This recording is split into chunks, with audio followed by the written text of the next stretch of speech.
Assalamualaikum warahmatullahi wabarakatuh. Selamat sore. Kami dari kelompok 6 yang beranggotakan Dimas Apriliandi, Rizky Hermawan, Wulan Safitri, Cek Ayu Amanda, Rizka Novalia, dan Niva Damaya. Yang pertama, ada pendahuluan. Saat ini guru harus menjadi guru yang profesional. Salah satu kemampuan yang harus dimiliki guru sebagai guru profesional adalah kemampuan mengajar. Kompetensi mengajar berkaitan dengan keterampilan guru dalam melaksanakan kegiatan atau proses pembelajaran di kelas. Guru diharapkan memiliki keterampilan mengajar yang baik agar mampu menyediakan ruang belajar di mana potensi dan kemampuan siswa dapat dikembangkan di dalam kelas. Sebagai kemampuan mengajar yang harus dimiliki guru, salah satu keterampilan guru adalah menguasai metode pembelajaran. Setiap guru harus menguasai lebih dari satu metode pembelajaran. Dengan menguasai banyak metode, guru dapat menciptakan pembelajaran yang beragam daripada menonton, khususnya di sekolah PAUD. Seorang guru harus memiliki keterampilan penguasaan metode pembelajaran yang banyak. Jika ia melihat karakteristik anak PAUD, maka seorang guru PAUD dituntut untuk mendapat ciptaan pembelajaran yang menyenangkan, aktif, dan berorientasi pada anak, sehingga anak dapat berkembang dengan pesat dan potensi siswa dapat berkembang secara maksimal. Di sini ada beberapa metode yang akan kita bahas, yaitu yang pertama ada metode bercerita, yang kedua ada metode bermain, yang ketiga ada metode proyek sederhana, yang keempat ada metode kelompok, yang kelima metode karya wisata, yang keenam metode tanya jawab. Oke. Yang pertama metode bercerita. Metode bercerita adalah kegiatan seseorang secara lisan untuk menyampaikan suatu hal kepada orang lain. Hal tersebut dapat berupa informasi atau hal lain seperti dongeng yang memiliki tujuan untuk menghibur. Bercerita dapat dilakukan dengan alat bantu atau tanpa alat bantu apapun. Melalui metode cerita, anak dapat pengalaman serta pengetahuan yang akan disampaikan melalui cerita secara lisan. Selain itu, metode bercerita dapat membantu anak dalam mengembangkan dan melatih kemampuan bahasa yang dimiliki anak. Metode ini sejatinya merupakan pandangan dari metode ceramah.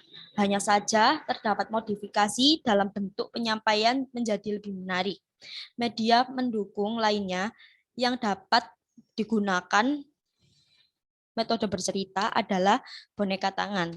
Boneka tangan adalah boneka yang digerakkan oleh tangan yang merupakan representasi wujud dari tokoh yang ada di dalam cerita, merupakan tiruan manusia atau binatang. Fungsi dari boneka tangan adalah untuk menghidupkan suasana menyenangkan bagi anak yang menciptakan kontak mata antara pencerita dengan anak hingga kegiatan bercerita dapat berhasil dengan baik. Metode bercerita tujuan utamanya untuk penggunaan dalam metode cerita tentu agar tercapainya tujuan pembelajaran. Namun, lebih spesifik, metode bercerita memiliki tujuan untuk melatih siswa mendengarkan cerita, memahami isi cerita, bertanya dari isi cerita, menjawab soal yang bersumber dari cerita, dan terakhir yaitu mampu untuk menceritakan kembali apa yang ia dengar dengan bahasa mereka sendiri. Selanjutnya, anak dapat menceritakan dan mengekspresikan terhadap apa yang didengar dan diceritakan, sehingga hikmat dari isi cerita dapat dipahami dan lambat laun didengarkan, diperhatikan, dilaksanakan, dan diceritakan kepada orang lain. Fungsi dari metode bercerita adalah pendengaran anak dapat difungsikan dengan baik untuk membantu kemampuan bercerita. Dengan menambah pembendaharaan kosakata, kemampuan mengucapkan kata-kata, melatih merangkai kalimat sesuai dengan tahap perkembangan rangkaian kemampuan mendengar, berbicara, membaca, menulis, dan menyimak adalah suatu dengan tahapan perkembangan anak, karena tiap anak berbeda latar belakang dan cara belajarnya. Kelebihan dan kekurangan metode bercerita. Kelebihan yang pertama adalah anak dilatih konsentrasi. Kedua, anak dapat berfantasi terhadap objek yang tidak nyata. Ketiga, dapat menjangkau jumlah anak yang relatif lebih banyak. 4, waktu yang disediakan dapat dimanfaatkan dengan efektif dan efisien. 5, pengaturan kelas menjadi lebih sederhana. 6, guru dapat menguasai kelas dengan lebih mudah. Kekurangan dari metode bercerita. Yang pertama, anak dididik menjadi pasif karena lebih banyak mendengarkan atau menerima penjelasan dari guru. Atau dapat diatasi dengan membagi waktu bercerita, memberikan kesempatan yang sama untuk anak bercerita kembali. Yang kedua, kurang merangsang perkembangan kreativitas dan kemampuan siswa untuk mengutarakan pendapatnya. Ketiga, daya serap atau daya tangkap anak dididik berbeda dan masih lemah, sehingga sukar memahami tujuan pokok isi cerita. Yang kelima, cepat menumbuhkan rasa bosan, terutama apabila penyajian tidak menarik. Yang keenam, anak tidak mampu menyerap fantasi ekspresi dan gerakan guru ketika bercerita. Yang terakhir, anak kurang memahami alur cerita ketika guru bercerita. Ada kata-kata yang kurang dimengerti olehnya. Selanjutnya ada metode bermain. Para pakar mengatakan bahwa dunia anak adalah dunia bermain. Bermain memiliki peran penting dalam mengembangkan segala aspek perkembangan anak. Menurut Gordon dan Brown, dalam Meslikaten, bermain merupakan kegiatan yang memberikan kepuasan bagi diri sendiri. Melalui bermain, anak memperoleh pembatasan dan memahami kehidupan. Bermain merupakan kegiatan yang memberikan kesenangan dan dilaksanakan untuk kegiatan itu sendiri, yang lebih ditekankan pada hasil yang diperoleh dari kegiatan itu sendiri. Bagi anak, bermain merupakan suatu kegiatan yang sifatnya melekat langsung pada kodrat dan kebutuhan perkembangan anak. Anak usia dini lebih banyak belajar dari pengalaman berinteraksi dengan objek-objek konkret dan orang sekitarnya, teman, guru, orang tua, dan lain-lain. Dari pengalaman berinteraksi dengan objek-objek konkret dan orang-orang sekitarnya, bermain diartikan sebagai suatu kegiatan yang bersifat volunteer, spontan, berfokus pada proses, memberi ganjaran secara intrinsik, menyenangkan, aktif, dan fleksibel. Semakin suatu aktivitas memiliki ciri-ciri tersebut, berarti aktivitas itu semakin merupakan bermain. Dalam bermain, anak biasanya melakukan aktivitas yang mempraktekkan kemampuan dan keterampilannya dalam kegiatan mencoba, meneliti, dan menemukan hal-hal baru. Aktivitas-aktivitas yang dilakukan anak di saat bermain biasanya membuat anak aktif dan interaktif, baik secara fisik maupun secara mental, sehingga dapat mendukung pemberdayaan berbagai aspek perkembangan anak berdasarkan keinginan dan kemauannya sendiri. Manfaat metode bermain bagi anak usia dini. Dengan bermain dapat membantu anak dalam mengembangkan banyak aspek fundamental dari perkembangan anak, baik fisik, intelektual, sosial, dan emosional. Yang pertama, bermain dapat mengembangkan otot-otot di saat anak melakukan kegiatan fisiknya. Kedua, bermain dapat mengembangkan keterampilan intelektual di saat anak terlibat dalam aktivitas-aktivitas yang menuntut pikirannya. Yang ketiga, bermain dapat mengembangkan keterampilan sosial di saat sejumlah anak terlibat aktif dalam suatu interaksi dengan orang lain. Yang keempat, bermain dapat mengembangkan aspek emosi di saat anak belajar mengendalikan emosionalnya. Mekanisme metode bermain sebagai belajar pada anak. Dalam mengimplementasikan penggunaan bermain sebagai media pembelajaran anak, peran pendidik sangatlah berpengaruh sebagai fasilitator yang penuh perhatian terhadap aktivitas yang dilakukan anak. Untuk memfasilitasi aktivitas bermain anak, para pendidik perlu melakukan aktivitas sebagai berikut. Yang pertama, menyediakan dan mendesain lingkungan dan perlengkapan bermain yang kaya dan aman. Kedua, menyediakan waktu atau mengatur jadwal untuk aktivitas bermain yang fleksibel dan sesuai dengan kebutuhan. Yang ketiga, mengamati aktivitas anak di saat bermain. Yang keempat, memberikan petunjuk yang diperlukan, khususnya untuk melakukan suatu permainan. Yang terakhir, menciptakan suasana yang kondusif untuk bermain.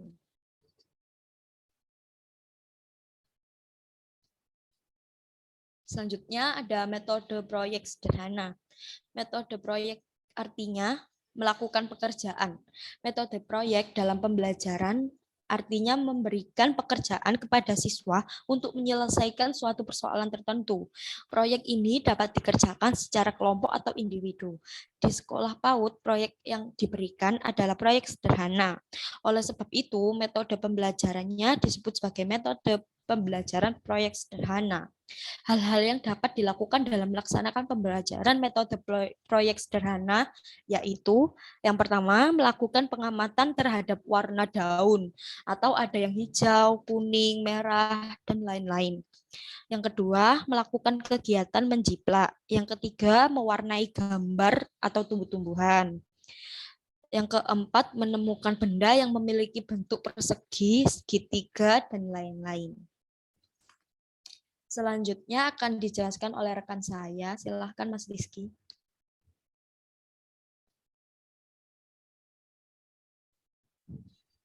Lalu yang selanjutnya ada metode proyek sederhana. Lebih spesifik, berikut ini adalah langkah-langkah pembelajaran dengan metode proyek. Yang pertama ada penyelidikan. Pada kegiatan penyelidikan, guru memberikan pertanyaan kepada siswa untuk mengetahui pemahaman siswa terhadap suatu topik yang akan guru sampaikan. Misalnya, tahukah kamu bentuk segitiga, segi empat, lingkaran, dan lain-lain. Lalu yang kedua, penyajian bahan baru melalui metode bercerita atau ceramah juga bisa. Guru menyampaikan materi yang berkaitan dengan topik yang akan diselidiki. Misalnya, guru menyampaikan bentuk-bentuk bangun datar seperti lingkaran, segitiga, dan lain-lain.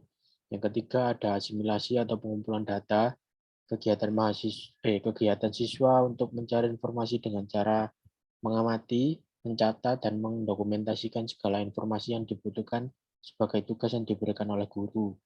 Misalnya, setelah mengetahui bentuk-bentuk bangun datar, siswa diminta untuk mengamati benda-benda di sekitar mereka yang memiliki bentuk bundar, persegi, dan lain-lain. Lalu yang keempat, mengorganisasikan data siswa. Diminta guru untuk mengorganisasikan data yang telah mereka cari. Pengorganisasian dapat berupa kegiatan seperti menggolongkan, memisahkan, menganalisis, dan lain-lain. Misal, setelah anak-anak mengamati dan mendokumentasikan benda-benda yang memiliki bentuk persegi, segitiga, lingkaran, maka siswa diminta mengelompokkan data tersebut pada kolom yang tepat. Lalu yang kelima, menyampaikan kembali. Pada tahap ini, para siswa menyampaikan kembali apa yang telah mereka ketahui dari data yang telah mereka kumpulkan. Metode proyek ini sangat baik karena peserta didik dapat secara langsung memanfaatkan pengetahuan yang mereka peroleh dalam praktik nyata. Namun yang perlu diperhatikan dalam penerapan metode pembelajaran proyek sederhana adalah tidak semua topik pembelajaran dapat menggunakan metode ini. Guru harus pandai memilah dan merencanakan penggunaan metode proyek sederhana pada materi yang tepat pula. Selanjutnya.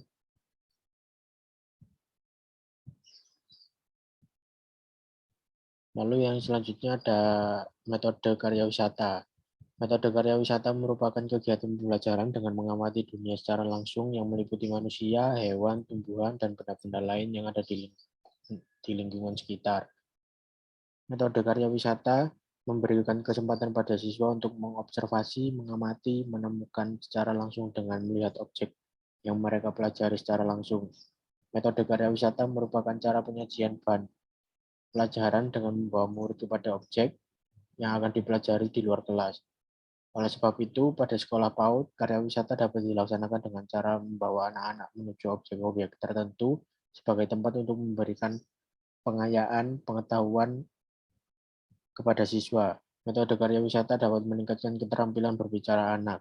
Menurut Musli Katun tahun 2004, bahwa yang dimaksud dengan metode karya wisata adalah cara yang digunakan untuk kegiatan pembelajaran di taman kanak-kanak dengan mengamati dunia sesuai dengan kenyataan yang ada secara langsung yang meliputi manusia, hewan, tumbuh-tumbuhan, dan benda-benda lainnya. Metode karya wisata memiliki kelebihan dan kekurangan masing-masing. Metode pengajaran dengan menggunakan model karya wisata berperan untuk melatih proses belajar yang mandiri, proses berpikir kognitif, proses proses afektif atau pengembangan sikap dan nilai, dan pengembangan proses psikomotorik atau pengembangan keterampilan. Pemilihan model karya wisata memerlukan keterampilan guru dan proses pembelajaran dengan mempersiapkan alat dan bahan yang akan mendukung prosesnya pembelajaran di lapangan. Lalu ada metode karya wisata, kelebihan dan kekurangannya. Untuk kelebihannya, yang pertama memiliki prinsip pengajaran modern yang memanfaatkan lingkungan nyata dan dalam pengajaran. Yang kedua, menjadikan pelajaran di sekolah lebih relevan dengan kenyataan dan kebutuhan di masyarakat. Yang ketiga, merangsang kreativitas siswa. Informasi sebagai bahan penjelasan juga lebih luas. Lalu yang kekurangannya, yang pertama terkendala fasilitas dan biaya, yang kedua memerlukan persiapan yang matang, yang ketiga memerlukan koordinasi dengan guru serta bidang studi lain agar tidak terjadi tumpang tindih waktu dan kegiatan selama karya wisata. Lalu yang keempat, biasanya unsur rekreasi lebih diutamakan dengan sedangkan unsur studi menjadi terabaikan.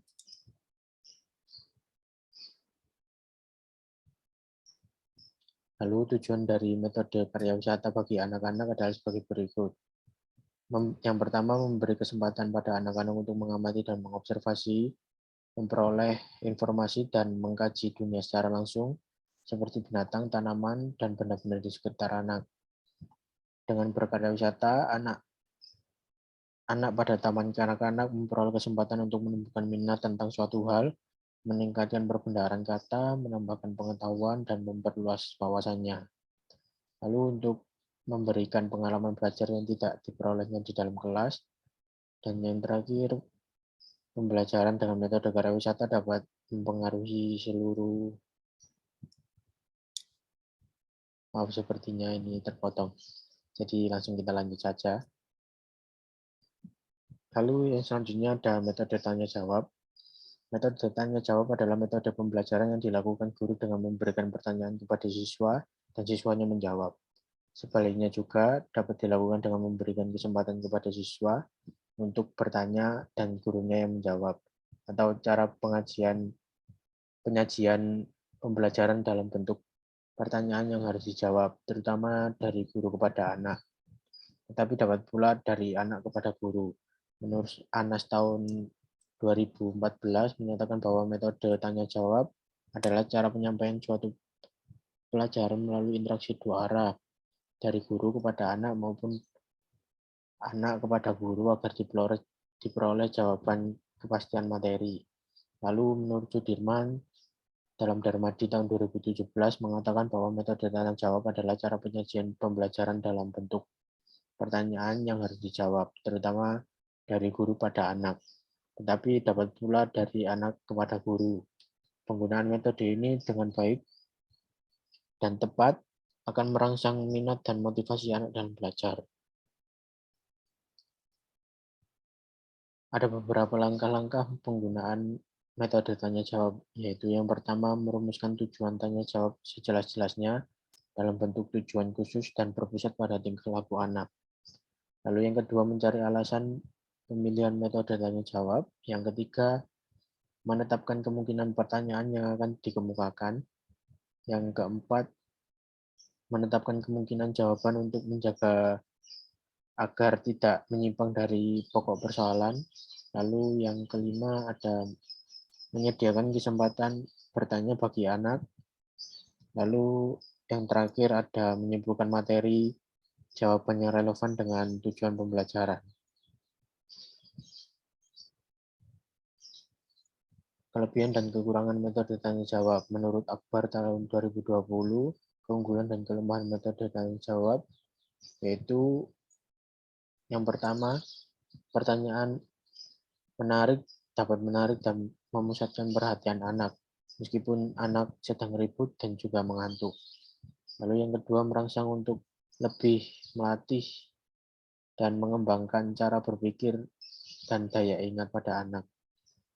Lalu yang selanjutnya, mengembangkan keberanian dan keterampilan anak dalam menjawab dan mengemukakan pendapat.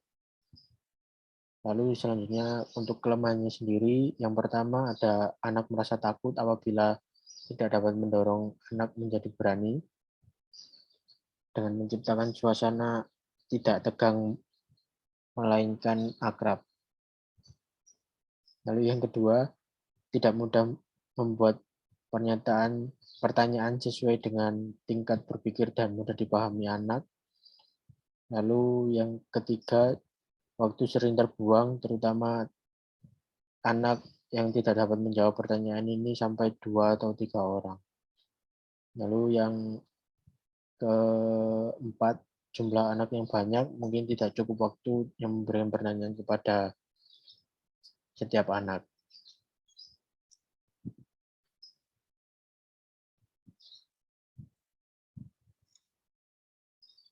Tujuan yang akan dicapai dari metode tanya jawab yaitu yang pertama untuk mengetahui sejauh mana materi pembelajaran yang sudah dikuasai oleh anak. Yang kedua untuk merangsang berpikir anak. Yang ketiga memberikan kesempatan pada anak.